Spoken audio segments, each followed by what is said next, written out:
brasileiro de hoje é muito mais que um brasileiro. Ele é um Otávio Augusto. Exato. Segundo, que o primeiro foi imperador de Roma, dos mais brilhantes. E esse segundo... O segundo eu estou é muito tentando mais chegar que lá, imperador. estou tentando chegar lá, mas tem um tempo ainda. Não é? Porque naquela época ele morreu muito cedo. A gente aqui fica insistindo na vida, né? Mas vamos bem, vamos chegar bem Mas lá. você sabe que não fomos contemporâneos, né? Sócrates e Otávio. Exatamente. Mas próximos, né? De alguma forma. Né? Não é à toa que nós estamos juntos. Aqui temos uma grande amizade, uma grande admiração. Não, essas coisas estão aí mesmo, de soltas, né? É só a gente captar a energia e transformar em seres humanos tudo que está correndo por aí. E nada de conflito, né? Gregos e... Só conflitos positivos. O que é conflito positivo? Não sei. Nem sei se existe. Né? Porque não, positivo. Negado, não sei, porque não, tem gente que gosta de inventar frases, essas coisas, conceitos, né? Nenhum. Estou lembrando agora quando eu te conheci, na época que eu morei aqui no Rio, que você tinha tinha não, tem, né? Que é gozado também que nesse programa todo mundo fala do passado, né? Não sei porquê, né? Chico Sá falou que era o mais velho de casa. Era. Não continua Zé sendo. Cabaleiro falou que era boêmio. Eu falei assim, eu estou falando do passado, cara. Estou meio viciado com esse povo. Eu bebia. Ah, pô, por isso aqui. Eu lembro até hoje, um dia que nós estávamos em casa conversando. Você tem uma filha, como é que ela chama? Manuela e a Mariana. Manuela, que era mais política. Manuela e a Mariana, que era a menor, eram as duas filhas. Né? Manuela esteve lá agora como assessora do ministro da Integração Racial, né?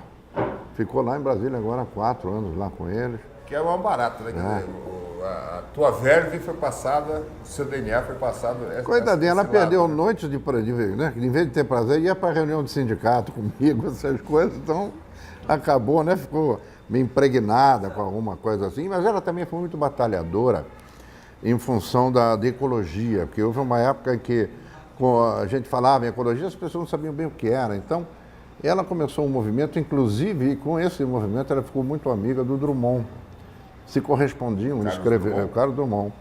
Ele escreveu um artigo inteiro no Jornal da Tarde pelo movimento dela e tal. E ela frequentava a casa do Drummond. Eu deixava na porta, Julieta recebia e ficava lá, o Drummond, íntima do Drummond. E isso para ela talvez tenha dado um toque da importância que é você evoluir, conhecer, né? Lutar por uma coisa mais coletiva, a sensibilidade de tua tem que ser ampliada, você não é apenas um indivíduo, né? Você é parte de um todo. E eu acho que isso para ela fez muito bem. Ela fez um primeiro movimento, esse que depois a Sônia Braga veio para cá e foi limpar o Parque Lage, ela fez com 8 anos de idade. Né? Fez lá uma faxina no Parque Lage, que a gente morava ali perto, eu levava as crianças ali, né, para brincar e tal, falava, pô, mas é muito sujo e tal. Aí começamos a limpar, cada um levou uma vassoura, outra não sei o que, aí virou um movimento esse troço de limpar o parque. E isso tinha até o Juruna na época, foi o Juruna lá um dia, um domingo, ajudar. Não sei se tinha gravador ou não, mas só se fosse para varrer lá. Foi ela ajudar a varrer tudo. Então isso para ela sempre foi muito ligada a essa coisa política e tal.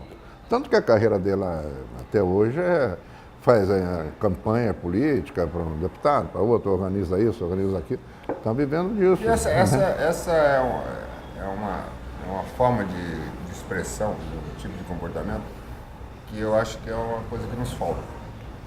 Essa visão coletivista, corporativa, no sentido social da sociedade. Como é que nós podemos mudar isso? Você tem essa experiência dentro de casa, que é uma criança que 8 anos que tem esse espírito. Pô, vamos eu acho que a gente desiste muito, né? Pessoal, você começa quando você quer lutar por alguma coisa. Geralmente é uma coisa que afeta você. E que você ainda, por exemplo, é ator, é jogador de futebol. Na época, inclusive, o sindicato dos jogadores era muito mal organizado e tal. O Zico entrou, inclusive, uma época, no sindicato. Quando nós fizemos a Constituinte, nós trabalhamos junto com o sindicato dos jogadores, junto com o sindicato dos médicos, entendeu? Então tinha uma série de coisas acontecendo, até porque nós tivemos um inimigo muito forte, né?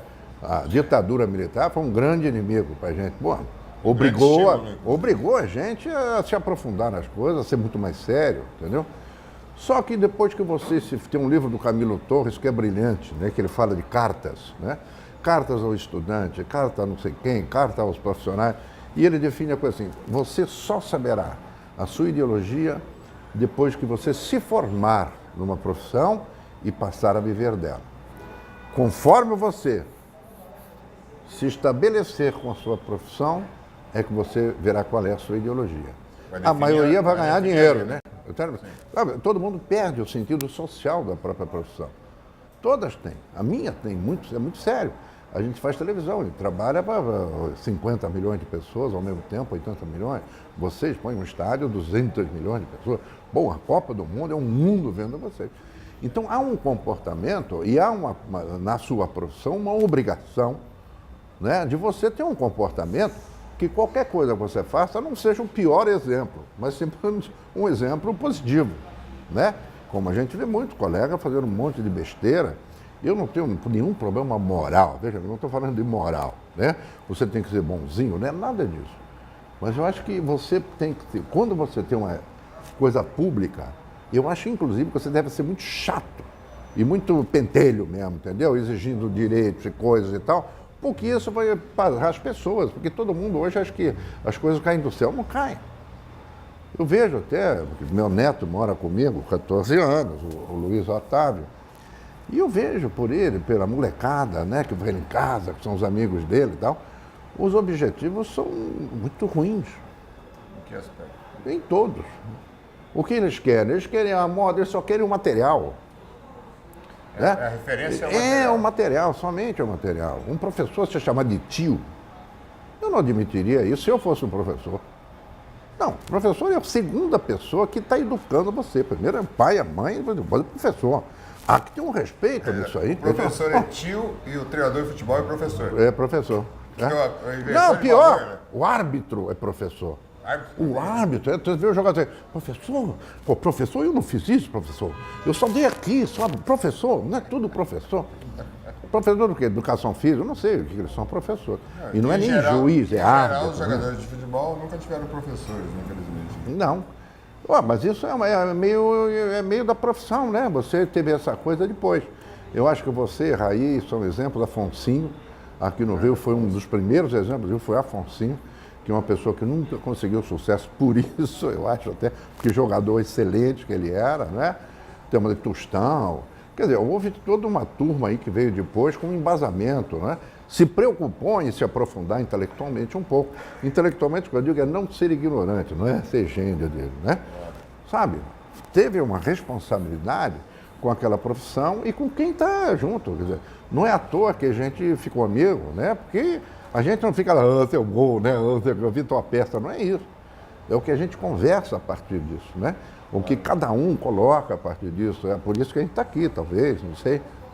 Entendeu? E eu acho que a gente perde muito isso, Sócrates. A gente briga objetivamente por uma série de coisas. Quando você está precisando, né, do sindicato, quando a gente entrou, a gente não tinha nem 13º, todo mundo já tinha. Não tinha nada disso.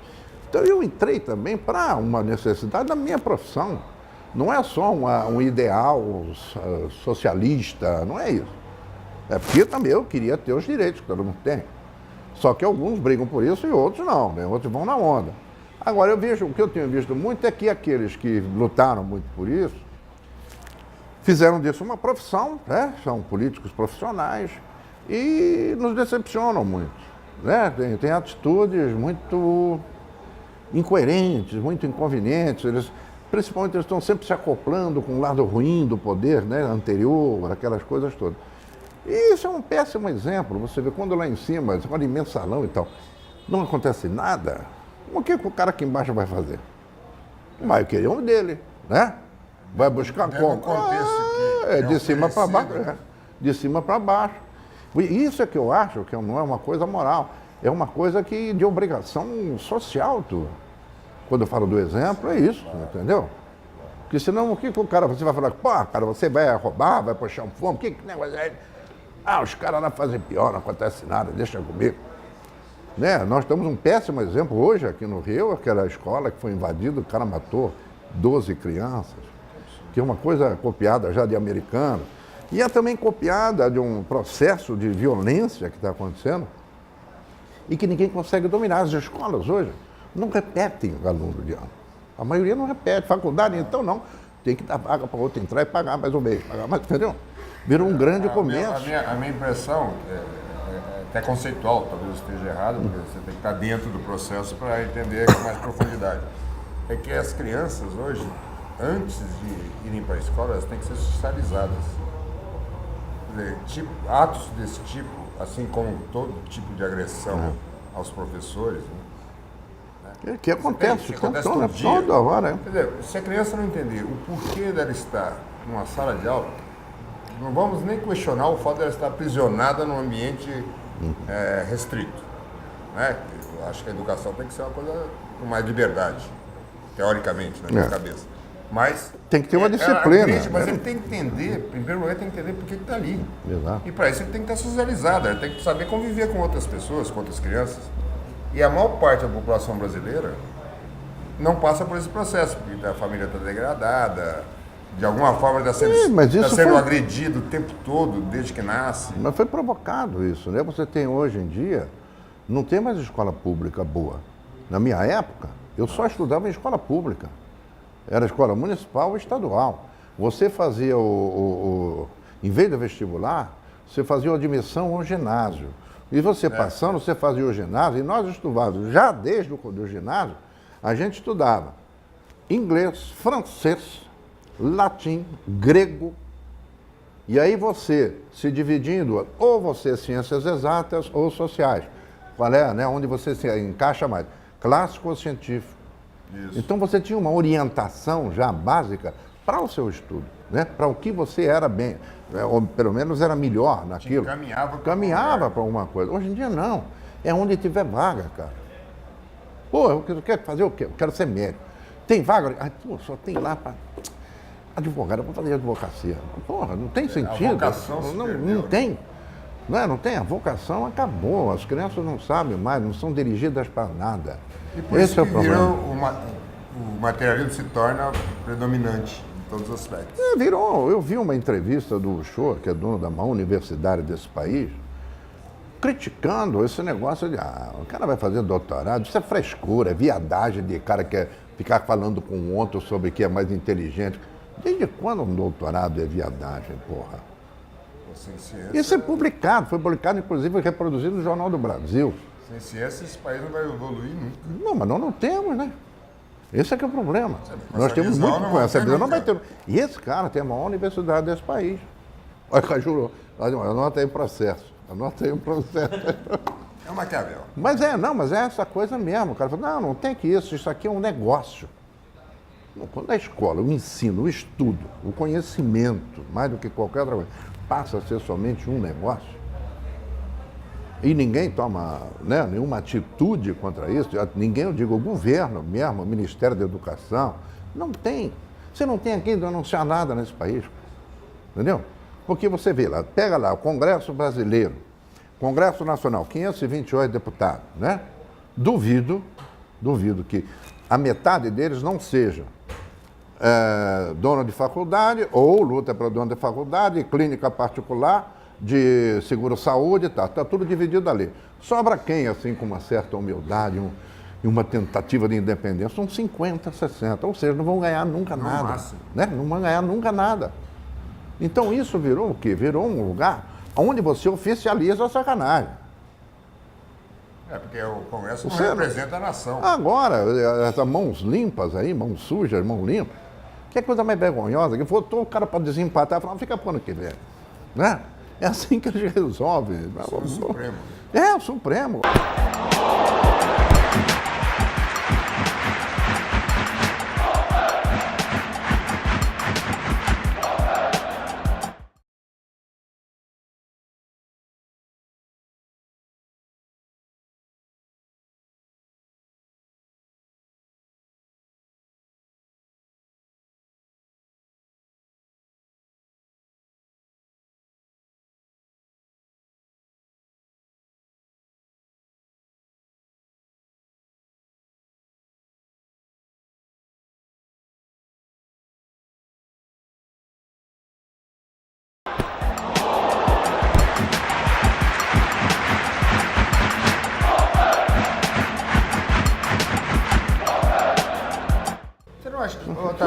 você não acha que nós que representamos um grupo de pessoas que tem, digamos, uma audiência meio que regular.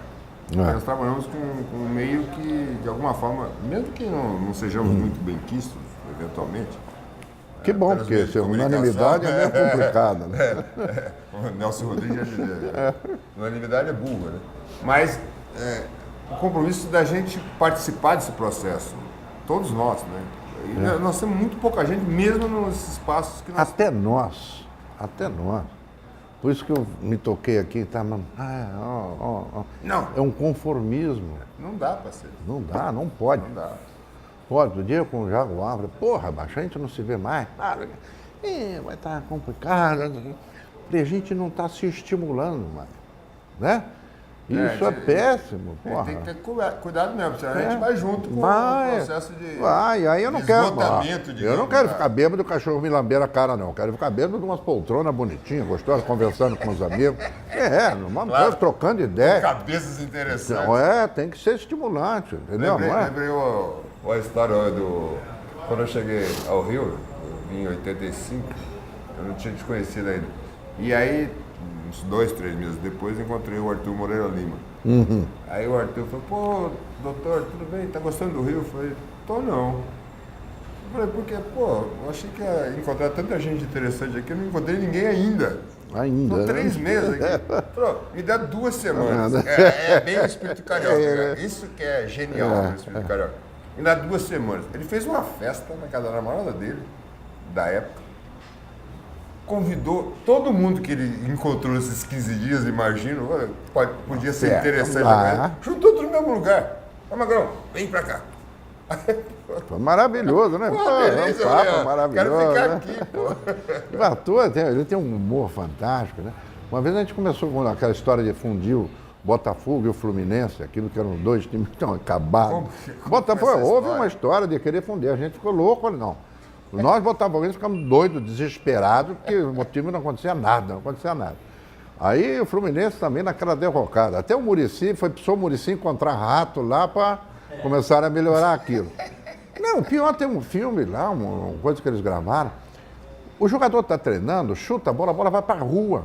Aí vai um cara, pula o muro para pegar a bola e eu boto. Isso é treino profissional. Não, pelado tem mais isso. Não tem, pois é. Aí eu entendo o Muricy, os caras aqui ficaram meio putos com ele. Cara, freco. Não, ele quer trabalho. Tem uma demonstração de trabalho, tem que ter uma disciplina, uma coisa. Eu precisava mandar tapar o buraco do campo antes do treino, porque senão tinha mais 2 caras no departamento médico machucados. Como assim? Torce o pé no treino. Mas não é que machucou com uma porrada do outro, não. Torceu no buraco do campo de treino. No seu próprio campo. Então, eu tô falando isso porque o Arthur, uma vez a gente se encontrava muito no boteco aí eu falei, porra, ele é fluminense e tal. Eu falei, precisamos fazer alguma coisa, cara, né? A gente não.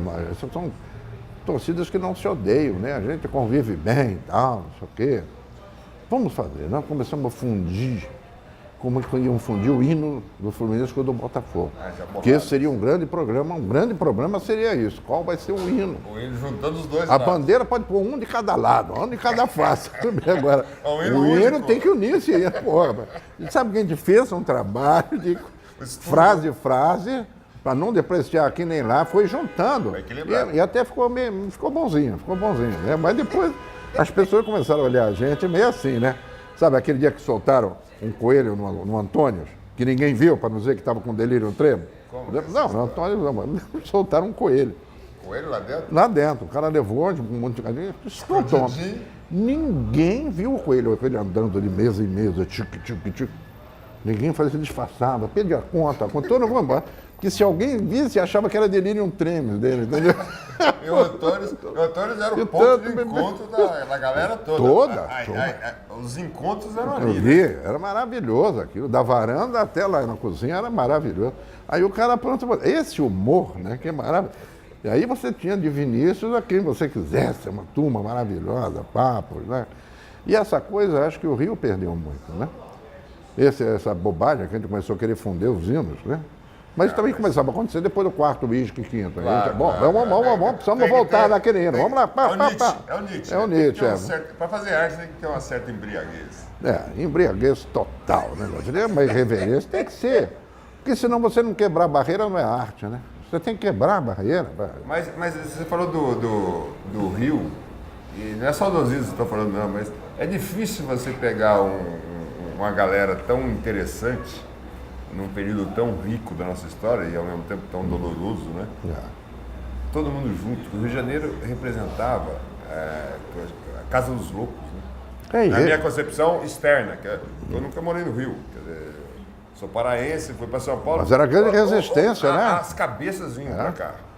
É a grande resistência, Cara, sempre foi. E dava uma inveja danada, imagino, o meu sonho real, criativo, eu queria ter vivido nos anos 30 em Paris, para conversar com Picasso, com Sartre, uns loucos. E nos anos 50 estar no Rio de Janeiro para conversar com os outros loucos. Jobim, Uma turma Vinícius, genial, Chico, né? Estava chegando e tal. E aqui o incrível é que a gente tropeçava um no outro o tempo todo, né? Todo lugar você chegava, você nunca estava sozinho. Isso é fundamental, né? Quer dizer, Hoje não principalmente tem quando você mais. está longe de casa, né? Você tem um lugar que você se sinta em casa. Exatamente. Mas e mesmo você morando, é o ponto de referência, onde vai correr o papo, né? Onde as coisas vão acontecer, onde você vai trocar ideia do que você está pensando em fazer na sua profissão, que teatro, que espetáculo, né? O filme de fulano, uma música, qual via aqui. Então você tem uma discussão, tudo, passava por ali. É o escritório informal. Exatamente. E hoje você não tem mais. Você não sabe onde encontrar alguém. Você vai em tal lugar, cadê? Não tem mais. Mas, não, vamos partir para o bar lá de Ribeirão, Pinguim. Hoje também, que aquilo era um point maravilhoso. Lembra a primeira vez que eu fui ao Pinguim, fui com o Bondrin. Eu e o Bondrin fizemos uma peça no Teatro Oficina, Os Inimigos. E a peça terminava no domingo e depois de uma semana estrearia no Rio. Aí o Bondrin falou, eu vou para São Joaquim da Barra. Vamos lá, beber umas cachaças, vamos embora. Eu falei, eu vou contigo, vamos embora. Aí conseguimos o último banco do ônibus, né? Cometão, compramos, fomos lá. Aí paramos em Ribeirão, aonde? Em frente ao Pinguinzinho, aquele que era da esquina ainda, não tinha um grande. O pequenininho. O primeiro, né? Aí ficamos ali, vamos para São Joaquim. Você sabe que essa semana eu apaguei da minha vida, porque eu só lembro, eu e o Bondrinho acordamos, bêbado dentro de um rio, e nós tínhamos acabado com a casa do irmão dele, que era um rancho, que estava um frio desgraçado, a gente pegou tudo que era janela, tudo que era madeira, fizemos uma fogueira. Além da que nós estávamos, ficamos ali 3 dias, aquele maravilhoso, cara. Irmão. Faltou o detalhe. De qual? O texto, a poesia. El hombre es la única experiencia de Dios que não logrou. Ou seja, o homem é a única experiência de Deus que não deu certo. É isso. Esse é o meu Brasil, Brasil brasileiro, Brasil mais brasileiro. Brasil brasileiro, Brasil mais brasileiro. Brasil brasileiro, Brasil mais brasileiro. Brasil brasileiro,